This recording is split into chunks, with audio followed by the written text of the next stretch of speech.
3, 2, 1, go.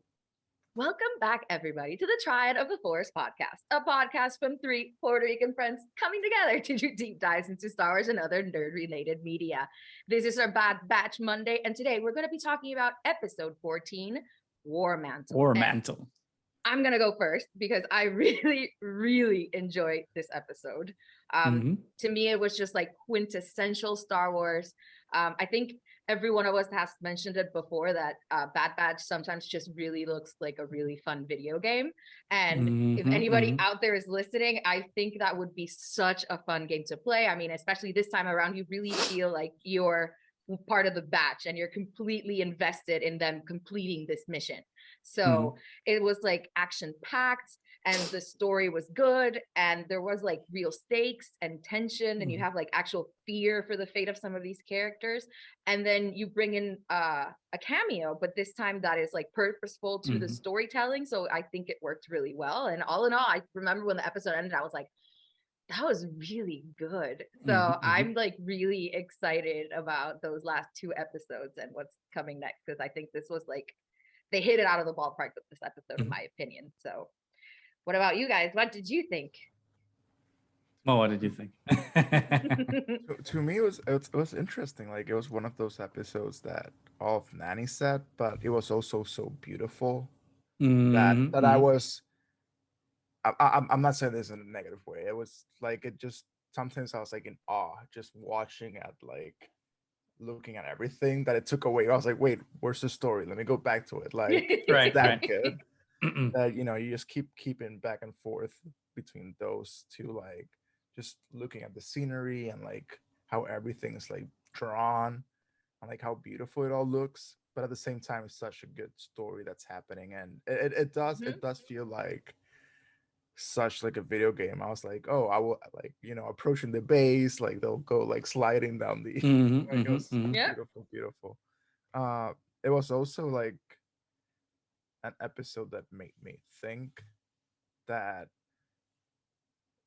you know, our if this was like a more mature show, like one of the Bad Batch will probably meet their demise in the next few episodes. I'm not sure if they'll pull the trigger, but everything is sort of set up that way. So it got me thinking, like, who will be the Bad Batch that will disappear? Like the Batcher, the Bad Batcher. But it was just amazing. Like, I loved like the pacing of the whole episode. I always love the going back and forth between multiple storylines and like how amazing they are at such a, like, in less than half an hour. They had like at least two strong parallel stories going on, and each with their own tension. And so kudos to the writers and the storytelling to it. Definitely enjoyed this episode. Right. I mean, I agree with what everyone has said, right? Especially I mean, I don't want to beat a dead horse about the video game aspect of it, but it was so present, especially because it reminded me so much of Jedi Fallen Order, because there were some things that looked like it was literally taken from the video game in terms of like how I was going to say level, in terms of how the episode progressed, because it reminded me of some of the levels in Fallen Order, especially like the parts on Kashyyyk where you had to like climb the Imperial facility and stuff. And I'm like, oh my God, this is perfect and beautiful. And it just feels like it's an homage, either an homage to the video game or an unintentional parallel. But it was great, and it made the episode that much more fun and dynamic. But besides that, I thought one of the interesting things about the episode to me was like very direct and obvious parallels with the original Star Wars trilogy. Because for me, it was like you took A New Hope and you mixed it with Return of the Jedi and made a baby out of it. Because the minute they got into the planet, it was just Endor, and they were on the forest moon of Endor. It was like this beautiful forest that's beautifully lit, because the animation, as we keep saying in every episode, the animation is just spectacular, especially when it comes into like the lighting of the episodes. It's always beautifully done. So being on that planet that was just harkened back to Return of the Jedi, and the whole dynamic of trying to break into the Imperial facility, I'm like, this is the way to do an homage. I think it kind of looks like it, but it's a little different. But you can like totally pick up the references that they're trying to do, because then once they're inside the Imperial facility, it's A New Hope. It's Luke and Leia and Han running around the Imperial facility and trying to outrun all the stormtroopers, which I thought was great. And even in the score, I thought it was genius. Because all the time when the music changes, you hear the exact same music from when they are in the Death Star in A New Hope. So I'm like, oh, okay, this episode is perfect and it's beautiful and it's doing everything I needed to do. So like I had a lot of fun with the episode for sure. I mean, I didn't think it was going to go in this direction, but I think it's the direction the funnest direction it could possibly go in. So especially with that cliffhanger ending where like, I don't know if you guys felt it, but for me, it was like the ending was Rambo. I'm like, well, Hunter is going in a Rambo situation now. Yeah. So he's fulfilling like the character he was inspired by. In the beginning, I felt it was kind of like Predator. I don't know. I felt like it was kind of Predator-ish beginning. So I felt like they were doing a lot of little homages to not just obviously Star Wars, but to all these other 80s action movies, which I felt, for how this episode was structured, definitely falls, feels appropriate to it. But I don't know. I loved it. And then researching into it, finding out that this proto Stormtrooper design was actually based on the original Stormtrooper design that Ralph McQuarrie did for the original trilogy before finalizing the Stormtrooper design to what we know as the classic Stormtrooper, was kind of like that little extra bit of gravy. Because, bulky. Yeah. Well, those were the clone commandos, but then the Stormtroopers were like not quite Stormtrooper, but that was like the original. Yeah. So I don't know. The proto Stormtrooper. Yeah. So I don't know. I loved it too. I loved it. It was great. Yeah. So I'm looking forward to the next couple episodes where Roland is gonna come in to break them into something. It's gonna happen. They're gonna do the Mandalorian thing and bring back all the pieces of every character that we've introduced so far, so that we can help, at the end and save the day. Yeah, but anyway, it's definitely something to look forward. And on the topic of the troopers, because then there was a lot of really good storytelling as well. Because we open up the episode with this, we assume, another clone trooper who is rebelling against their chip. It's never actually explained how it came about, because you don't see, we get the message from Rex, so we know there's been some interaction with Rex, but I don't think we are able to see if there's a scar or anything. But the trooper has hair, so maybe it's covering up the chip, so we don't really know. But it does bring up the question that we've been talking about before: is it really only effective if you remove the chip, or are the chips starting to like lose their effect so far after Order 66? And it makes you think, maybe Order 66 worked so well because it was, so specific.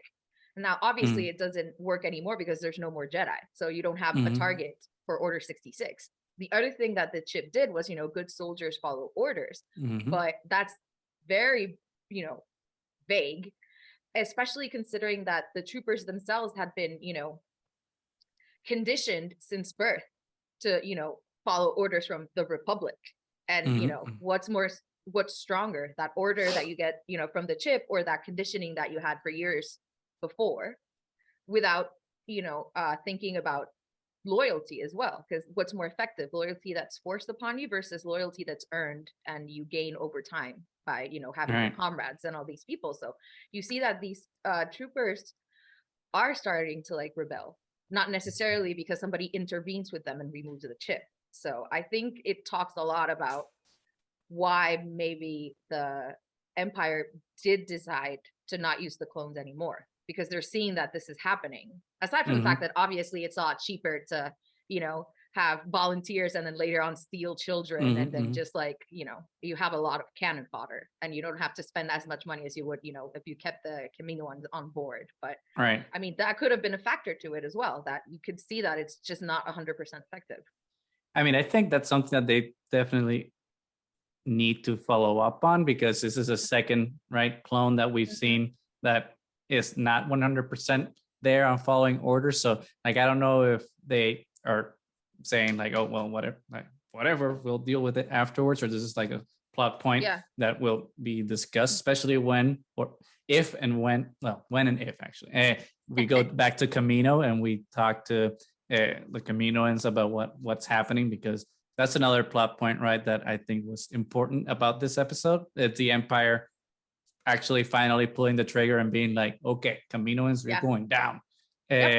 So maybe in that's something that's connected, right, with what's happening with those clones specifically. Maybe the Caminoans have like a plan B button that they can switch for all the clones chips so that they can deactivate it or something, or do like a different type of order.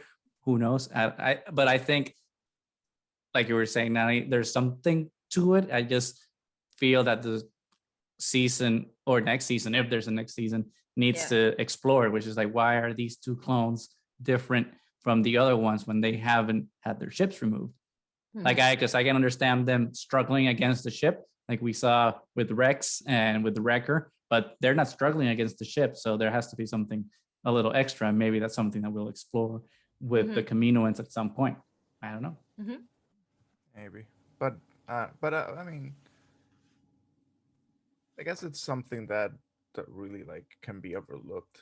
Like, you know, they might just be outliers. You know, like there's always outliers. There might just malfunction chip. Like, I don't. I mean, I would love to know what is happening, but from the angle of, you know, the characters and kind of like eliminating the Caminoans altogether, you know, it also ties the knot to, hey, why are there no more clones afterwards? Like in the meme. So they also have to tie certain knots that were already open knots from every other timeline. So it's an easy way out from a story way of saying like, yep, they're all dead. There's no plan B. I mean, they're not Palpatine, you know, they're not playing right dimensional chess. Like, but to that point, I just thought of something that maybe it's going to be synergistic with the other shows, and obviously ultimately with Rise of Skywalker. We do know that they've been playing up the, you know, mysterious clone angle thing that leads to Papa Palpatine, especially with Mandalorian and the cloning vats. And I forget the episode number, but after this episode, right? And I always forget her name. Nalase, is it? Nalase, yeah. When they say like, oh, we have use for a scientist and not a politician, and they kind of like do a Galen Erso, right, where they like kidnap her to force her to do scientific research for evil purposes. What if, and this is just me going crazy after what Mo said, what if she shows up in the Mandalorian, like slaving away like in clone research facility? I would not be against that. I am not. I would love to once again see Kaminoans alive and live action. So please. Kaminoans are awesome. I mean, and I think it's really kind of horrible for them that ultimately they ended up being like the instruments for their own destruction, because they created such a successful army that obviously the Empire has to destroy you, because you can't be creating armies for, you know, other people that could then threaten me. So they just like screwed themselves over. No loose ends. At least it's Lama Su, right? The chief. At least he realized, you know, he was smart enough to realize that this was happening, but they still, you know, caught him before he could escape. He thought he was a couple steps ahead, and all of a sudden it's like, hey, you were a couple steps behind. Well, that's when you get, you know, that's Palpy. That's how Palpy rolls, you know. Yeah. And 6-dimensional chess. When you think you won, think ahead. You're probably there's a reason why you won. Exactly. It's just like with Rise of Skywalker. If he says he wants you dead, that means he probably wants you alive, because he wants to transfer 6-dimensional chess. You're not gonna understand. Palpy's ahead of you always, unless you get 2 lightsabers. Then lightning will not turn off. Honestly, I my head has to be the canon is that Palpy never got the last lesson. You know, how to turn off lightning. Yeah, that was the final. You kill your master right before they taught you everything. They didn't teach you everything. Exactly. Yeah, that was the. It's like He missed a crucial lesson. Yeah. That was the day he killed Plagueis. It's like he's like, I don't need this lesson. And probably Oops. Plagueis was probably Hindsight. like laughing its way at. Yeah. Gotcha. You screwed yourself over. Screwed yourself up. Well, anyway, back to the batch. So, so if there was a bad batcher that would make sense that they would get eliminated, who do you think would be? I mean, I think it's obviously between Wrecker, Tech, and Echo, but I don't think they would do Echo because, oh my God, you're gonna kill him twice. You're gonna pull a Game of Thrones here and just kill a character twice. Kill him again. Then I think Wrecker's too sweet to have him killed off. So I think it would be Tech. Besides, Tech has been getting on my nerves, so maybe he's the one that would go. Because you're not gonna kill Hunter. That's like killing Rex, right? So yeah, I don't really want them to kill any of them, honestly. They won't. I'm just trying to be positive about it. I think it's a good show. They won't. Yeah. Well, it's still Star Wars. So yeah, but they only kill parents though. It's only parents. That's not uncles. Well, it's a parental figure. Brothers or whatever. Yeah. Mm-hmm. Well, anyway, I did like going back to the actual episode. This time Omega and Wrecker get left behind, and in this case, I wasn't against it because previous times when like Omega gets left behind, it's because of the whole it's too dangerous, like trying to overprotect her kind of situation. But this time it was like a strategically sound decision, I think, because it is like a stealth mission. They have no idea what they're getting into, and it worked out. And it worked out. And then you pick, the team that's going to be more effective for that. Hunter, obviously, that we see him again as an actual tracker, which was great. Tech, with all the knowledge of everything, which clearly he didn't know because he is the one that actually ended up setting the alarm because he used clone codes. And then Tech, who's like Echo, who's basically, a droid, so he can hack into the systems and everything. And in this case, they were counting on Omega and Wrecker to be their backup. So they still gave Omega like an actual important role, not just like, oh, stay behind and do nothing. And then we actually see her flying, which was great. So cute. It's like, I can't do it, but then she does. It's like, I know. It's so precious. Bless her. Yeah. So we actually got progression of how their relationship is going. We didn't get stuck in the same loop that we've been seeing a lot, that it's like, oh, we know she's awesome, but we're still holding her back. So I was very proud that they finally, gave her a role, and it was exciting to see. And there was a lesson to it, like, and Wrecker taught her like about patience, like, you something it's strategic to just lay low, wait, gather intel, and then act when you are needed. I also love that whole like tracking scene. It felt kind of Lord of the Ring-ish. Right. When he's like all Aragorn. Yeah.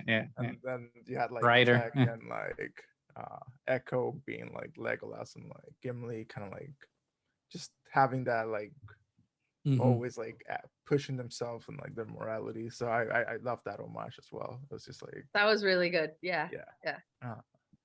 And the whole the pacing of it just and I love that we finally see that at the beginning they were fighting like, oh, are we gonna rescue this person? And they were like, what are the pros and cons? And then at the end, it was almost like a trade. They did success their mission. They brought back Gregor, but at the expense of losing Hunter. Yeah. For now. But so it felt very like quid pro quo-ish in a way. Like there was like this like exchange. And what is the difference between like, oh, like Hunter gave us an order, like just go away, like it was gonna be a zero-sum game, like they were all gonna die or get captured, or at least the whole team gets away and they sort of figure out how to get Hunter back. And I was like, Omega, like that's when you see like that emotional side, that there at that moment, that decision, like she kept asking Hunter, like order them to go back. Like it was that, like it was so crucial, like how that's gonna affect like the next arc. It's gonna pan out for Omega, because now they're separate, but it's not because it was an order. Like it wasn't actually an order. Like she must be suffering that. So yeah, I mean, you can hear the pain in her voice when she's screaming at Hunter, which was like really, it broke my heart. But there was also elements of the episode that kind of bring back full circle the batch as we knew them in Clone Wars as well, because when they first get to the facility and they're like, oh, this is not just a rescue mission anymore, this is overwhelming, like it's too big. And then Echo's the one that said, if we were facing the same odds when you came to rescue me on Skako Minor, which is, you know, when we first meet the Bad Batch, is on those episodes.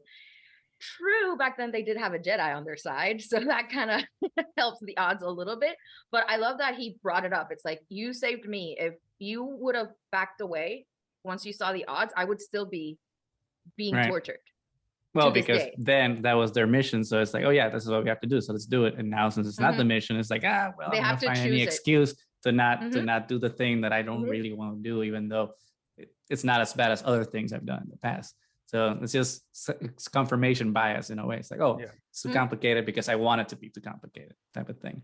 But and it also shows like their growth. Like when we first met them, they were like kind of cocky, like kind of like, oh yeah, we can handle anything. Like we can, anything whatsoever. Which is funny because they used to think that at a time when they had the whole army of the Republic to back them up if something went wrong, but now they know it's like, oh, this is just us now. So it's like we're not hot shit if it's just us by ourselves. Surviving just another day. Well, anyway, we have talked about our cameo character, but we haven't talked about the fact that it was Gregor. That was so good. As soon as you see that it's like a clone that's running away, and because it was Rex, Hosbando was like, I bet it's one of the guys from Rebels. I don't know which one it's going to be, but I bet it's one of those guys. And then as soon as he started, so as soon as he started laughing, I was like, it's Gregor. It's so good. It was fantastic to see our Rebels friend. Interesting.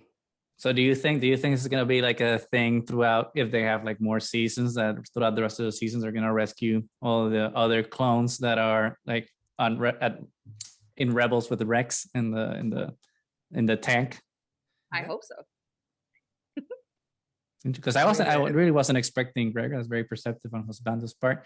I was like, whatever happens. We're in the end game now. So interesting. Nice. So that was fun. And then obviously you use Gregor basically to teach, you know, the Bad Batch what's been going on, what the Empire has been doing, because they were so confused. They're like, there's only like 50 clone troopers and then like thousands of these TKs. Like, what are these things?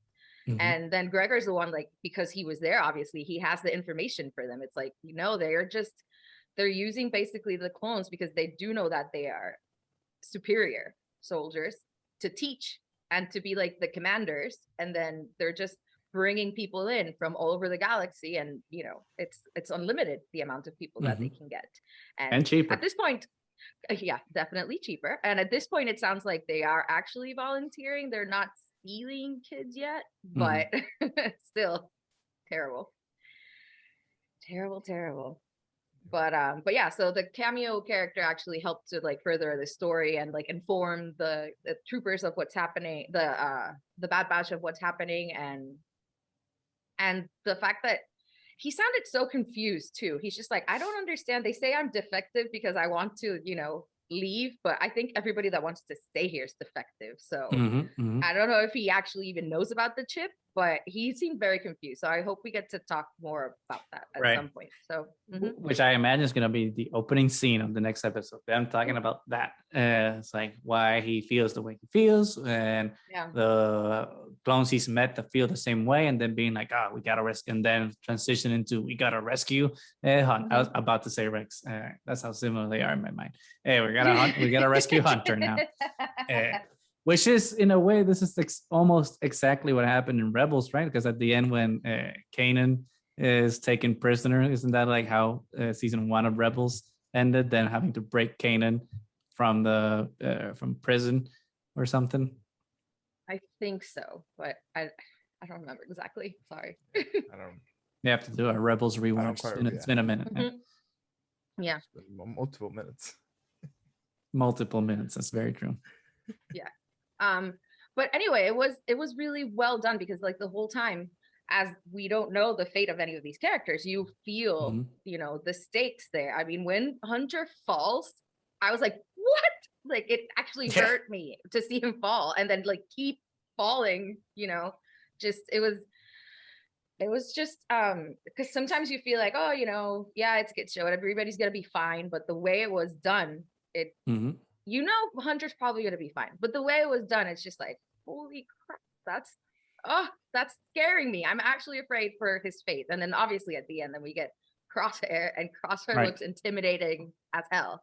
So and now they're gonna have their showdown finally. They're face to face. So see what needs to happen. So in a way, this might be one of the things we've talked about before in other episodes, where it'll be that showdown, the ideological showdown, right? Of trying to get Crosshair to turn back, and by either removing his ship or having him by sheer force of will overcome it, and see if he decides to go with the batch or stay with the Empire. That's what's gonna happen probably, I think, in the last episode. I think next, I don't know. We'll see. I don't know anymore. All of my theories are always wrong. Yeah. 2 more weeks and then no more Loki. No, we're done with Loki, and after a Bad Batch is done, no more Bad Batch. It's like, when's the? I know. There's gonna be a void in our life for a minute until Book of Boba Fett premieres. So we got to really savor these last 2 episodes. Yeah, I agree. Let's hope they're as good as this one, or even better. Even better, yes. So do you guys want to final thoughts before we leave for today? Because I think we covered the episode pretty well. I think at least personally, I think we're good. Just waiting for the next episode with bated breath. Let's see what happens. Okay, so we are definitely excited. We are Triad of the Force. This is the end of our Bad Batch episode 14. Remember to look for us. Search on Twitter, on podcast, YouTube, anywhere that podcast can be found. Just search Triad of the Force. Like, subscribe, leave us a comment. And until next time, may the Force be with you.